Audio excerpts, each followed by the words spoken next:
वो करते हैं जो दूसरे के दम पर खेलते हैं, कूदते हैं और हेलीकॉप्टर से घूमते हैं। भाई साहब तुम यहाँ तो क्या हो रही है? मीडिया के साथ में हो तो वो कर दे। अभी तो पूरा राजस्थान और हिंदुस्तान भी जानता है कि वर्तमान की घटना ऐसी थी, हृदय विदारक घटना थी, हृदय विदारक घटना थी और ऐसी घटना को टाला जा सकता है। और ऐसे में कांग्रेस आज नारे लगा रही है जोश से, जुलूस के साथ, खुशियां मनाते हुए। संवेदनहीनता की पराकाष्ठा हो, संवेदनहीनता की पराकाष्ठा हो। थोड़ा सा भी विचार नहीं आया कि किसी के घर के चिराग बुझ गए, अपना एजेंडा यदि रखेंगे तो जनता को सही दिशा मिलेगी, कोई भी निर्णय करेंगे। सभी ने वही बातें दोहराई और इसी प्रकार का भ्रामक प्रचार करने का काम करते हैं। हमारी सरकार ने किसान को और उनकी जो मिनिमम सपोर्ट प्राइस बढ़ाने का काम किया, अभी फिर बढ़ाया है, यानी डबल से भी ज्यादा मिनिमम सपोर्ट प्राइस बढ़ाया।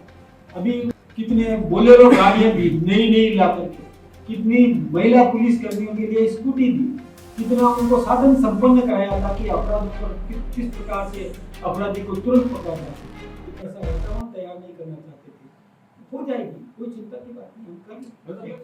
हम घटना ऐसी थी, हृदय विदारक घटना थी, हृदय विदारक घटना थी और ऐसी घटना को टाला जा सकता था।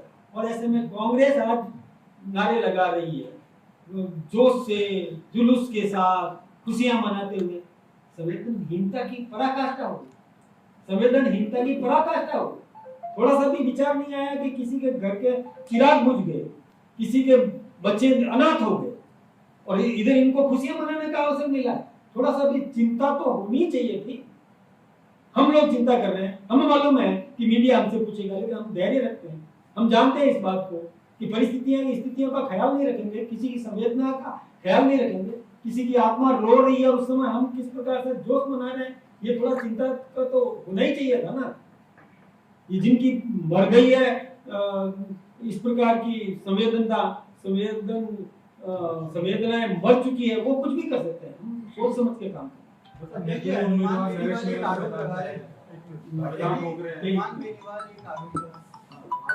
कि आपने सरकारी तंत्र का दुरुपयोग करा और अपनी पत्नी को हेलीकॉप्टर से उनका एक मैं बात आपसे कहूँगा, देखिए ये हनुमान जी की भी संवेदनाएं मर चुकी है। मैं आपसे बताऊं, मेरी पत्नी को ब्रेन में क्लॉट आया, उनका हाथ काम नहीं कर रहा था, मुझे सूचना मिली, मैंने हेलीकॉप्टर मंगाया। हेलीकॉप्टर का पेमेंट मेरी फैक्ट्री से हुआ, उसी फैक्ट्री से पेमेंट हुआ है जिस फैक्ट्री की मालिक मेरी पत्नी है और उसी के नाम का बिल है, उसी के नाम का हेलीकॉप्टर लिया गया, उसी से पेमेंट भी हो गया। ये क्या मतलब बिलो बैड अटैक इसी को बोलते हैं, जिसकी संवेदनाएं मर चुकी। अरे मेरी पत्नी का हाथ काम नहीं कर रहा था, मोबाइल पकड़ा नहीं जा रहा था, मुझे ये जब बताया गया तो मैं हेलीकॉप्टर नहीं तो क्या कैसे जाऊंगा, मैं कल्पना तो यानी वो क्या सोच है उन लोगों की। मैंने पेमेंट किया, मेरी फैक्ट्री से पेमेंट हुआ, कमाल हो गया। ये कैसी बातें करते हैं। हनुमान बेरीवाल जी को थोड़ा समझना चाहिए कि इतनी घटिया स्तर की सोच नहीं रखी। मैं इसको घटिया मानसिकता शब्द प्रयोग करूंगा कि कहाँ तो मैं कहता हूँ धन्यवाद दूंगा अशोक गहलोत जी को, जिन्होंने मुझे पूछा, मेरी पत्नी की कुशल क्षेम पूछी। धन्यवाद सचिन पायलट जी को, जिन्होंने मेरी पत्नी की कुशल क्षेम पूछी। धन्यवाद डोटासरा जी को भी, जिन्होंने एक मतलब तो दिखाते हुए मेरी पत्नी की कुशल क्षेम पूछी। और वो एक व्यक्ति ऐसे हैं कि जो पूछना तो कहीं रहा और उल्टा ये काम, और मैं सरकारी तंत्र का उपयोग करूंगा। कमाल हो गया, कैसी बातें करते हैं। बिल मेरी फैक्ट्री के नाम का, पेमेंट मेरी फैक्ट्री से हुआ और वो इस प्रकार की बातें करते हैं। उनकी आवश्यकता नहीं है, वो करते हैं ऐसा। कभी बिजली का बिल नहीं भरते, मकान खाली नहीं करते हैं, कभी वो क्या क्या कर लेते हैं, कहां से वो उनके कौन सी फैक्ट्री चल रही है जो उनके हेलीकॉप्टर आ जाते हैं, बताएं तो जरा। मेरी फैक्ट्री चलती है 1979 से मैं इनकम टैक्स पे हूं, मेरी पत्नी इनकम टैक्स पे ही है, वो भी इनकम टैक्स देती है। 1979 से मैं इनकम टैक्स दे रहा हूँ, 1982 से मेरी पत्नी इनकम टैक्स दे रही है। हम अपनी व्यवस्था से करते हैं भाई, अपनी चमड़ी से राजनीति करते हैं, किसी के भरोसे नहीं करते।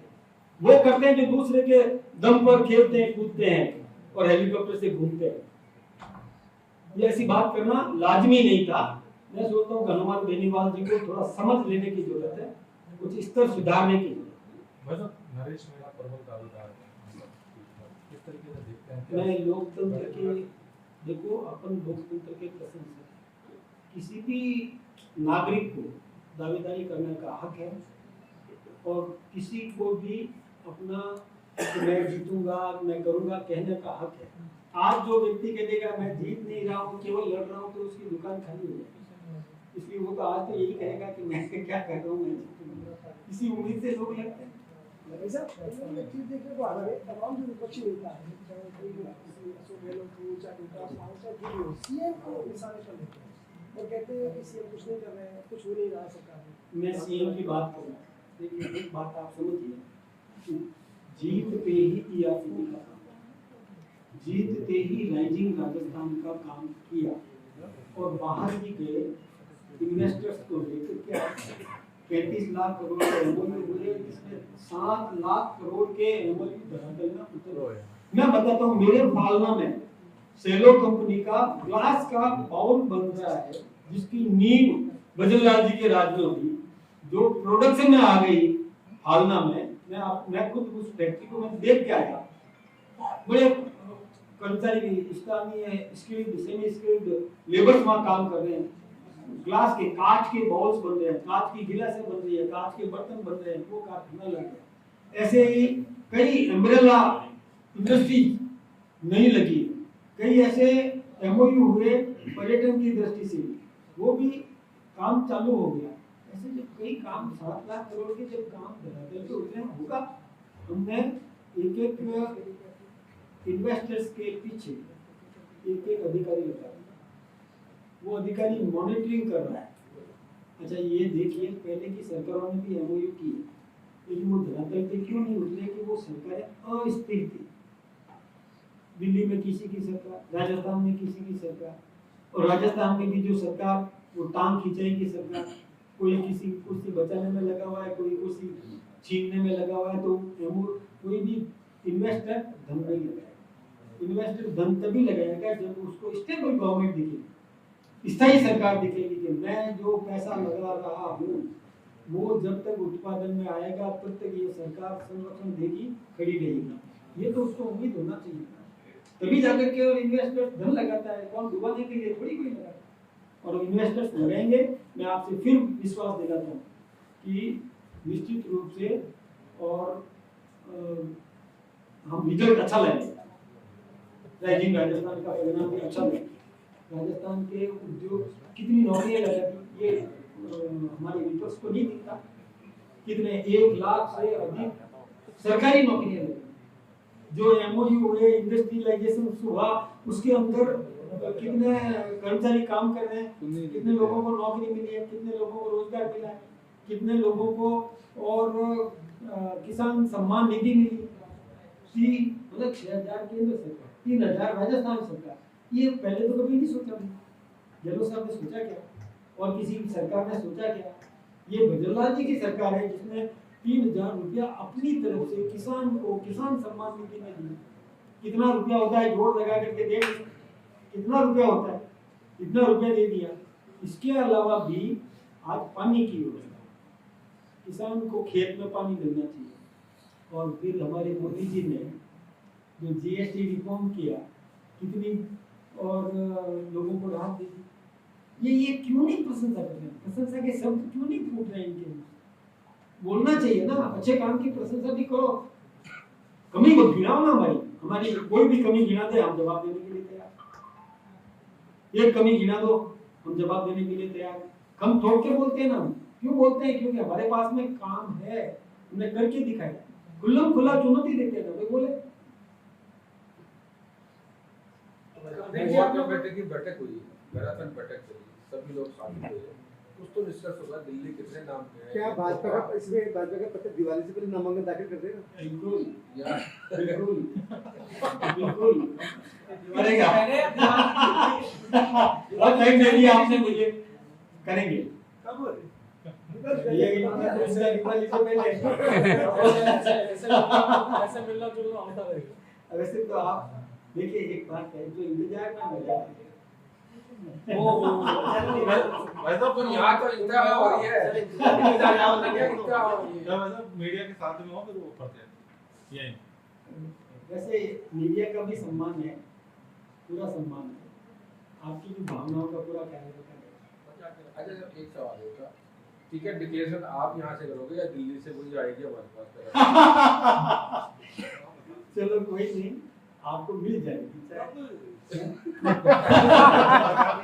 चलो असली बंदा हमारा चार और कमेटी की बैठक और प्रत्याशी कब मिलेगा? क्या अध्यक्ष जी की बाइट हो जाए तो ठीक है। कुछ लोग अभी अध्यक्ष जी जब फ्री हुए तो हमने थोड़ा सा समय दिया आपको के लिए।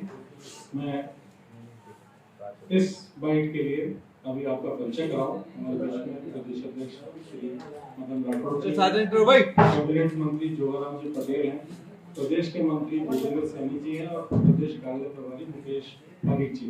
मैं आदरणीय अध्यक्ष जी से निवेदन करूंगा कि प्रेस को संबोधित करें। हेलो, आप सबका बहुत बहुत धन्यवाद। अभी राजस्थान विधानसभा की अंता विधानसभा क्षेत्र जो अभी विदित हुई थी, जिसके चुनाव उपचुनाव अभी संपन्न होने वाला। अभी जो उम्मीदवार सामने आए जिन्होंने नामांकन दाखिल किया और उनकी जो सभाएं हुई जिसमें भ्रामक प्रचार किया गया, इसका मुझे इस बात की बहुत चिंता है कि वो एक रटी रटाई सी पहले से सोची समझी और वही बात दोहराते दोहराते उन्होंने लगभग 2.25 साल निकाले। हमेशा वो पर्ची पर्ची पर्ची, पता नहीं तो रात को सपने में भी पर्ची दिखाई देती होगी। हर बार वो इसी प्रकार की बात करते हैं, जबकि हमारी सरकार ने जो विकास के काम किए वो न केवल अंता क्षेत्र की जनता, अभी तो पूरा राजस्थान और हिंदुस्तान भी जानता है कि वर्तमान हमारे भजन लाल जी की सरकार ने जो कुछ भी राजस्थान में काम किए वो सर्वविदित है, सभी जनता भी जानती है। अब उनके पास में कोई मुद्दा नहीं है। जो उम्मीदवार मैदान में आए उन्होंने कोई भी नीतिगत बात नहीं की, अपने काम की कोई गुणवत्ता नहीं दिखाई और केवल भारतीय जनता पार्टी की सरकार या केंद्र की सरकार इसके बारे में बोलते रहे। जबकि कोई भी उम्मीदवार मैदान में आता है, मैं ये सोचता हूँ एक स्वस्थ परंपरा ये होनी चाहिए कि वो अपना एजेंडा पेश करे। अपना एजेंडा यदि रखेंगे तो जनता को सही दिशा मिलेगी कोई भी निर्णय करने में। अब हमारे पूर्व मुख्यमंत्री आदरणीय गहलोत साहब ने भी वही बातें दोहराई, नेता प्रतिपक्ष जूली साहब ने या पूर्व उप मुख्यमंत्री सचिन पायलट जी ने अथवा सम्माननीय डोटासरा जी ने, सभी ने वही बातें दोहराई और इसी प्रकार का भ्रामक प्रचार करने का काम करते हैं। ये देखिए राजनीति के अंदर अपनी बात अपनी विशेषता क्या है। अब वो ये बात नहीं रख पाए कि उन्हीं की पार्टी के एक वरिष्ठ मंत्री जो भरत सिंह जी कुंदनपुर, जिन्होंने खुला एक नारा लगाया था, भाया रे भाया खूब खाया। अब इस प्रकार के भ्रष्टाचार के आरोप उन्हीं के एक मंत्री ने लगाए और वो मुख्यमंत्री जी उस समय के या उस समय के उप मुख्यमंत्री जी, उस समय के शिक्षा मंत्री जी और वर्तमान नेता प्रतिपक्ष सभी उनके गुणगान करने में लगे हुए। तो क्यों नहीं वो अपने जो दिवंगत आत्मा जो अभी अभी इस दुनिया छोड़ करके और वो परलोकवासी हो गए, उनकी बात को उन्होंने कतई याद नहीं रखा, उनकी बात का उन्होंने कतई ख्याल नहीं किया कि इतना एक जिसको मैं एक आदर्श राजनेता के रूप में मानता हूँ, भरत सिंह जी कुंदनपुर, कि जिन्होंने इस प्रकार की बात कही थी खुलेआम, भाया रे भाया खूब खाया। मैं जानता हूँ प्रमोद जैन जी भाया मेरे साथ निर्दलीय विधायक थे, मैं भारतीय जनता पार्टी से विधायक था, वो निर्दलीय थे, कांग्रेस को हरा करके जमानत जब्त करवा करके और विधायक बन करके आए थे 2003 के अंदर। आज उसके गुणगान कर रही है कांग्रेस पार्टी का प्रदेश अध्यक्ष भी गुणगान कर रहे हैं। कांग्रेस पार्टी का उस समय का जो मुख्यमंत्री गुणगान कर रहा है, थोड़ा विचार करना चाहिए। फिर जो भ्रष्टाचार की बात करते हैं, भ्रष्टाचार की पराकाष्ठा तो किसने की? ये उन्हीं की पार्टी के एक मंत्री ने खुल्लम खुला कह दिया। यही नहीं, उस क्षेत्र की जनता भी जानती है। ये ठीक बात नहीं है। ऐसे राजनेताओं को विचार करना चाहिए कि कौन सी बात किसके लिए है। तो जातिगत गणित को लेकर के मैदान में उतरा है। नीतिगत गणित कुछ भी नहीं है। नीतिगत सोच कोई, देखिए, देश काल की सोच होनी चाहिए, राष्ट्र के उत्थान की सोच होनी चाहिए, राजस्थान के विकास की सोच होनी चाहिए। उस दिशा में तो कोई काम नहीं किया। मैं यदि बात करूं सम्मानीय गहलोत साहब की, तो वो जहां जिस क्षेत्र में चुनाव हो रहे हैं उस क्षेत्र में वो कह रहे हैं कि हमने क्या विकास के काम किए। उनको ये नहीं दिखा पानी की व्यवस्था करी, ERCP की योजना की, जिसका लाभ उसी क्षेत्र को मिलने वाला है। ये उनको ध्यान में नहीं है। जो 5 साल तक लगातार कुंडली मार करके बैठे रहे, ERCP की योजना जो पूर्व मुख्यमंत्री हमारी आदरणीय वसुंधरा राजे सिंधिया जी ने शुरू की थी, उसके बाद गहलोत साहब की सरकार आ गई, 5 साल तक उस पर कुछ नहीं कर पाए। केंद्र के मंत्री गजेंद्र सिंह जी शेखावत बार बार बुलाते रहे कि आप अपना सेक्रेटरी तो भेज दीजिए, आपका मंत्री भेजो तो भेजो, नहीं तो सेक्रेटरी तो भेजो, तो चर्चा करें, हम पानी दिलवाना चाहते हैं मध्य प्रदेश से। लेकिन वो अपना सचिव तक नहीं भेज पाए। और हमारी सरकार ने आते ही सबसे पहला काम वो किया, ERCP की स्वीकृति दिला दी, सहमति कर दी। मध्य प्रदेश के मुख्यमंत्री जी, राजस्थान के मुख्यमंत्री जी और केंद्रीय जल शक्ति मंत्री ने साथ में बैठ करके ERCP का समझौता भी कर दिया। समझौता ही नहीं, टेंडर हो गए, काम शुरू करवा दिया। ये बात भूलते कैसे हैं? और भ्रष्टाचार की बात करते हैं तो भ्रष्टाचार तो किसने पनपाया? वो तो उनके खुद के मंत्रियों ने खुल्लम खुल्ला बोला है। तो इस विषय पर तो उनको चर्चा करना ही नहीं चाहिए। वो करते हैं चर्चा कि खाद की कमी है। देखिए, खाद की व्यवस्था हमारी सरकार ने की है। हमारी सरकार ने किसान को और उनकी जो मिनिमम सपोर्ट प्राइस बढ़ाने का काम किया। अभी फिर बढ़ाया है, यानी डबल से भी ज्यादा मिनिमम सपोर्ट प्राइस बढ़ाया। अभी 3 दिन पहले हमारे केंद्रीय गृह मंत्री आदरणीय अमित शाह जी आकर के गए। हमने पुलिस को कितना मजबूत किया। मैं सोचता हूँ कि मीडिया भी अच्छी तरह से जानता है, राजस्थान की जनता भी जानती है कि पुलिस को चाक चौबंद किया, कितनी जिप्सियां दी, कितने बोलेरो गाड़ियां दी नई ला करके, कितनी महिला पुलिस कर्मियों के लिए स्कूटी दी, कितना उनको साधन संपन्न कराया ताकि अपराधों पर किस प्रकार से अपराधी को तुरंत पकड़ा जा सके। ये सब जानते हैं कि कांग्रेस के राज में पुलिस मार खा के आया करती थी।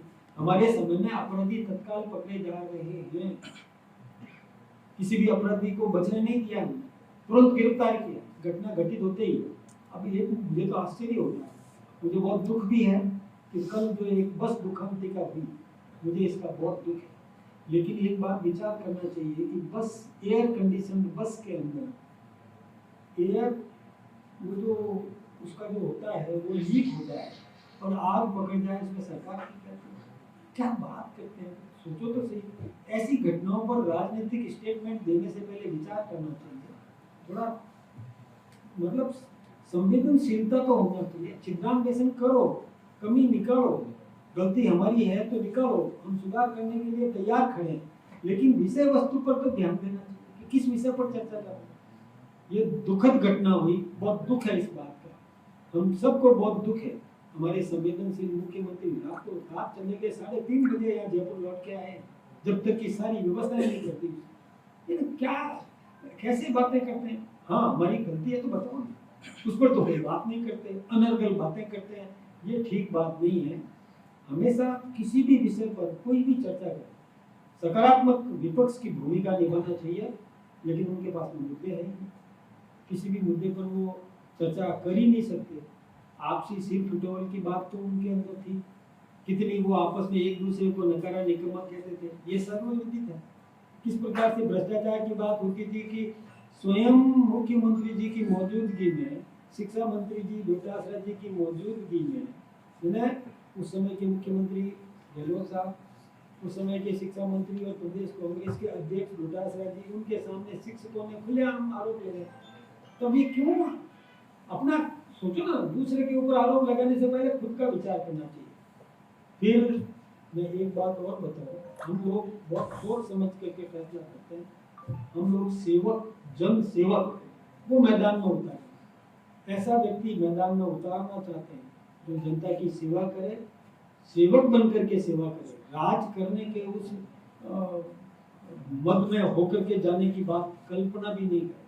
जन सेवक बन करके सेवा का काम करे, हम उसको महत्व देंगे। जन सेवक हम मैदान में उतारेंगे, देंगे विकल्प और जीतेंगे भी। यही बात कहना चाहते हैं। कौन होगा वैसे बोलने में तो जनसेवक? टाइम लग रहा है। देखिए, हम जनता की अपेक्षाओं के अनुरूप उम्मीदवार हैं। जनता की भावनाओं को टटोलते